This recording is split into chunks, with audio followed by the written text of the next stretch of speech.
फाटिला gas टांकी अल्पके बर्ती गले लोके खंडगिरी घाटिकिया घटिला अघटन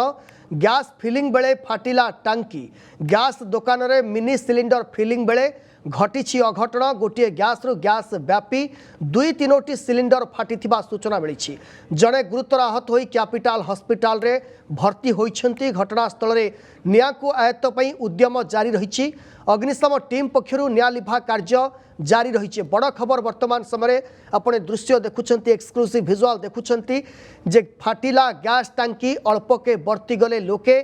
ये चित्र आसुची खंडगिरी घाटिकिया एक गैस फिलिंग सेंटर जोठी छोट सिलिंडर रे गैस भर्ती करा जाउथला एवं सही समय रे गैस सिलिंडर टी फाटी थिला एवं यहा फल रे जो रही अन्य सिलिंडर को निया व्यापी थिला एवं फल रे गैस रु गैस व्यापी दुई तीनोटी सिलिंडर फाटी थिबा जहाँ सूचना मिलुछि जड़े गुरुतर आहत होई कैपिटाल हॉस्पिटल रे भर्ती होइछंती।